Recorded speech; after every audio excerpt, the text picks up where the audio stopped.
वृंदावन के एक महान संत थे। वे एक आश्रम में रहते थे जहां शांति और भक्ति का वातावरण था। संत रोजाना बिहारी जी के दर्शन करते और धाम वृंदावन की परिक्रमा करते थे। एक दिन संत जी को परिक्रमा करते समय एक तोता जमीन पर पड़ा हुआ मिला। संत ने पहले तो थोड़ी देर इधर उधर देखा कि कोई तोते का मालिक तो नहीं है, और फिर संत उस तोते के पास गए तो देखा कि तोते की हालत बहुत खराब थी। वह जल्दी जल्दी सांसें ले रहा था।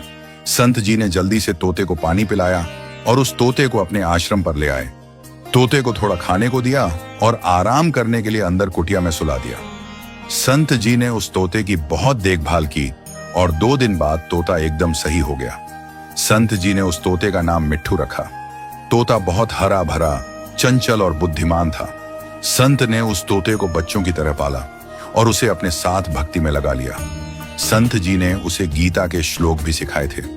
प्रतिदिन तोता प्रातःकाल उठकर मधुर स्वर में भगवद गीता के श्लोक गाता, कर्मण्येवाधिकारस्ते मां फलेषु कदाचन।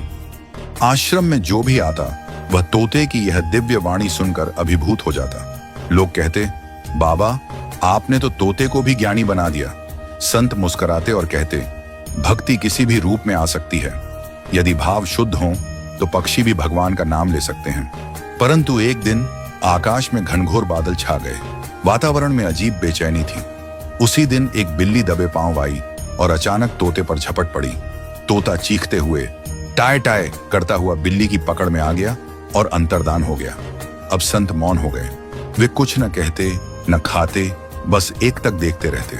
लोगों ने देखा कि जो बाबा सदा मुस्कुराते रहते थे वे आज गहरे चिंतन में डूबे हैं। लोगों ने कहा, बाबा क्यों दुखी हो रहे हैं? हम दूसरा तोता ला देंगे और उससे भी गीता के श्लोक रटवा देंगे। संत ने शांत स्वर में उत्तर दिया, मैं तोते के चले जाने से दुखी नहीं हूं, बल्कि उस क्षण से दुखी हूं जब बिल्ली ने उस पर झपटा मारा। उसने कोई श्लोक नहीं कहा, केवल टाय टाय किया। मैं सोच में हूं, मैंने भी जीवन भर भगवद गीता पढ़ी है, पर जिस क्षण यमराज मुझ पर झपटेंगे, क्या मेरे मुख से भी कर्मण्येवाधिकारस्ते निकलेगा या केवल डर और भ्रम से टाय टाय ही निकलेगा? इसलिए ही तो महापुरुष कहते हैं, ज्ञान और भक्ति को इतना भीतर तक उतारो कि वह केवल जुबान की नहीं बल्कि आत्मा की गूंज बन जाए, ताकि संकट के समय भी वही मुख से निकले जो ईश्वर की ओर ले जाए, ना कि भय की ओर। सच्चा ज्ञान वही है जो कठिन समय में भी तुम्हारा साथ न छोड़े, और सच्ची भक्ति वही है जो मृत्यु के क्षण में भी तुम्हें ईश्वर का स्मरण कराए। अगर वीडियो अच्छी लगी हो तो वीडियो को ज्यादा से ज्यादा शेयर करें ताकि ये अनमोल बात सभी के पास तक पहुंच पाए